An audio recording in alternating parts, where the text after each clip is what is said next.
in court again. I didn't change that rule.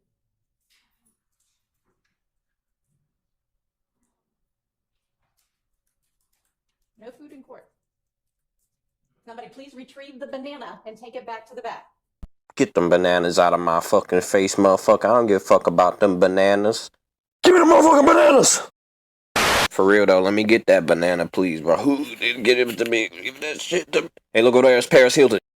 Give me that shit, nigga. We're in court right now. We're not on a recess. We're not at lunch. Put it back in your briefcase.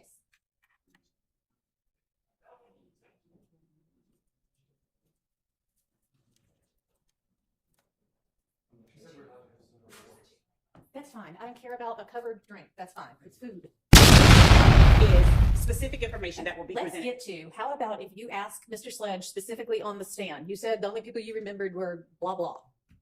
Yesterday, the court heard him say. Yes, I don't want to go through all of that again. I can follow the argument, but he does not say told on us. No, he says told them folks. Yeah, which doesn't mean, I mean, Lord have mercy. We heard Kenneth Copeland say, I told 100 different versions of things. Telling somebody something doesn't mean you're telling on them or you're ratting them out or anything. And I know the state want it to be that, but you don't necessarily get that from, I mean, if you have something that says XYZ told on us, then yeah. Your Honor, if Ms. Hilton and I were the only two people in a room where I ate someone's crackers, and Ms. Hilton comes out and she tells my boss, Ms. Love ate those crackers.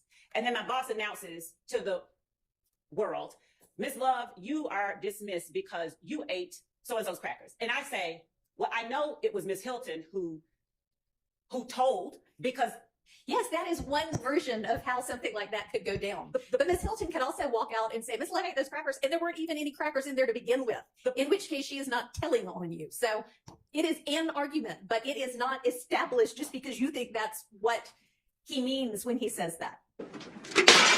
Damn! But you need to be careful about what you say when you are recalling that to his attention, because we do not need to get into this happened at a preliminary hearing, or you heard it from a police officer who was giving probable cause or anything like that. This is just, he somehow knows that this person has said that, and he's saying, oh yeah, it had to be him because he was there or whatever. Mr. Sledge was at a prelim. I know, which is why I'm saying she can't get into that part. But it's not the prelim itself. It's also clear that he got this information from the officer testifying at a prelim. Right, which is not inconsistent with him saying, nobody talked to me about what they said to the police. I said that yesterday. Okay, I got you. I got you too. Got him! Got him! Oh! And Your Honor, I believe that Mr. Wright may have apprised the court. He is in Coweta County. He did not apprise the court of anything. And in fact, I told him, and he assured me that he would be here through duration. There's a good part. He has standing counsel. Okay. He has, I should have started Hello, with that. you should have. That he has. Okay, can you what? I go talk to the witness and ask if he wants to hear the I report? appreciate it. It would be a lot of talk. He's on the terms. Oh, only I guess only the state gets to talk to him. Okay. Well, you are the one, Mr. Shard, in fairness, that asked for a bench conference You're right. and suggested that Mr. Sledge be apprised and that his lawyer be apprised as to maybe what should and shouldn't be said from that transcript. And that is why Ms. Love went out and gave them that transcript. Do we think maybe he's ready, or is somebody going to let us know? Or, I told him to come back in, but I'll send someone out to see. or I mean, his co-counsel could do it. She's still here. That way there's no kind of, one side gets to see Mr. Wright more often than the other side. 5 more minutes. Anybody else need to use the bathroom? Okay, can you do it quickly, because I don't want it to turn into another 20-minute recess. We've had about, 5 minutes of actual trial time today so far? The money that you paid your attorney, you knew it wasn't enough for him to go to trial on this long case, correct? Yes. That was your understanding? Yes. That was his understanding? Yes. You did not have an attorney to take this case to trial? All right, no. Now, we all know that that's not true. That anybody who can't afford an attorney is entitled to get an Well, attorney I'm gonna get without there. cost to them. I'm going to get there. There were people in this case that couldn't afford an attorney, correct? Objection, Your Honor, speculation, relevant. People still don't have Hang attorneys. on. Don't talk over each other. That is not relevant to the question that you're asking him, nor to this trial going on right now. Your Honor, may I be heard? Yes, If he knows he's going to sit. you may. Yes. You know what? Let's break for lunch, because I know that this is going to take more than 30 minutes for you to do your cross. So let's take up this objection. So, Your Honor, and I say this not in a pointed fashion. you weren't here in the beginning of this case. Yeah. And I know that you're not presiding on the case with the other individuals. The reality is, people were severed off this case because our public defender system did not provide people attorneys. People were sitting in jail for up to 2 years. I'm not even sure everyone has an attorney to this date. These gentlemen that are not sitting here, that are sitting in 901 Wright Street, 2 years later, I don't even know if they have attorneys now, but I do know when we started this trial, people were severed because the public defender's system had not provided attorneys. Mr. Sledge knew that. Mr. Sledge, and this is the reality, and I don't think we should hide it from the jurors. The reality is Mr. Sledge had two options: plead guilty or wait for an appointed attorney to try this case, and he would have been sitting in jail, and he'd still be in jail today. All right, all of those cases are ready to be tried right now. Everybody who's been severed out other than for that reason is ready. And, Okay, well, right, and they're still in jail. And well, so are all of these defendants. Well, but we're not going to get into that, are we? Well, at this point, I really probably wouldn't mind, but I'm not going to speak for everyone else. But that's, it goes to his mind state.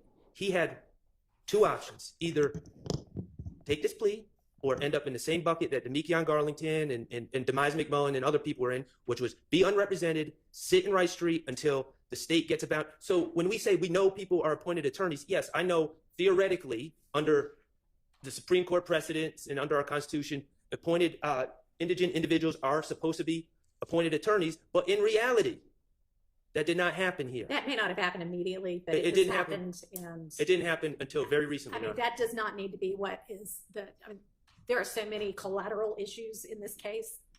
So if you want to ask him much more pointedly what his understanding was, but we don't need to go through every co-defendant who may or may not have had an Oh, I wasn't attorney. going to do You seem that. to be going down No, that I was road. just asking if he knew. I was saying he was aware that attorneys were not being appointed to represent the other people he was with, and he didn't want to be in that situation. And Miss Love was objecting, and I never got a chance to get to Well, it. I mean, for all I know, Ms. Love's now going to want to cross-examine him on his actual financial affairs, which I think would be fair because I'm not sure, don't have a that problem with wouldn't that. be fodder Yeah. for redirect at this point. I mean, I don't really have a problem with her cross-examining him at his financial affairs.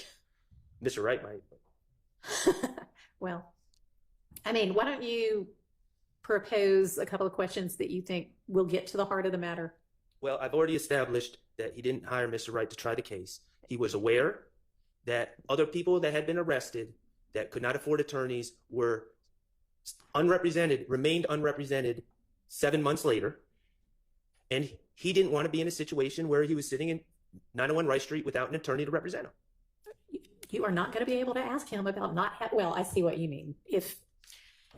Okay, well, let's not give it the impression that it's indefinite and still going on right now, because we all know that's not accurate. Well, That's not accurate. I can pull up all 19 of the co-defendants, I But- guess, and look and All see, represented. but and they're all represented. They they're have all- been for quite a while, Yes, right? ma'am. a few Gone to months. several hearings with them and their attorneys. They're at like final plea stage, aren't Oh. they? Yes, At they're the- actually pushing for trial. in the middle of this Except trial. that, yes, which needs to happen, but that's a whole other issue. Okay, so you get about one more question on that and then I move propose on. to Okay, what are the two? that he was aware that on December 28, 2022, there were people on this case that could not afford attorneys. They had not been appointed attorneys by that date, and he didn't want to be in their situation. I guess that's three, if we're not going to make compound. Did not have the ability to secure Mr. Wright for trial. So he said on direct that he didn't. He said, I couldn't afford Mr. Wright for trial, and that's why I pled. Okay, we'll get into that. I said on December 28th, you What- knew that other people didn't have attorneys. Yeah, we were all in court. I We were all mean- in court. We were all talking about it openly in court. Yeah. There were people there that did not have attorneys. Yeah. They all sat right there and looked sad, and we all Okay, openly yes, Ms. discussed Love. it. Thank you. I mean, that is It is true, an right? That improper- on December 28th of 2022, there were at least some co-defendants without an attorney yet because there are so many conflicts. There were Okay. still on December 28th. All right. I believe that Mr. Sledge's awareness of other people or lack thereof or speculation about whatever their status was it would amount to speculation, number one. It would Hang on, amount to hearsay. wasn't Mr. Sledge a defendant in this He case? was. at He the was. time? I don't know if Ms. So that's Love- not speculation. I don't know if Ms. Love was here, but we What- had court hearings where Okay, unrepresented I'm going to people all sat permit, right so there. is that a relevance objection or? It is something else? there is a relevance objection to it. Yes, there is a relevance objection as well. All right, I'm going to permit all of those over objection. Thank you. Anything else you think we're going to need to hash out outside of the presence of the jury? It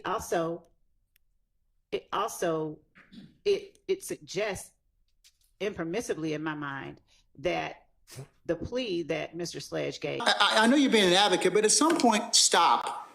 Just stop. I made my ruling. Give my theme music. You can keep the bullshit with her. You said you stopped fooling with her. You could keep the bullshit with her. I don't want it, I don't need it. I made sure life was sweet for you with no artificial colors and flavors. Kept it tight for you. Could have been the cup fucking your brothers and neighbors, duplicating paper. Thought you was way above the next nigga, but I'm only making your head bigger when I got one hitter. Quitters, nigga got you coming quicker. I'll be your stripper while your chick is beating on doors. Sweat coming out my pores from the wall to the bed to the floor. You keep begging for more, but I can't do with that whore. You say it's temporary. Tell me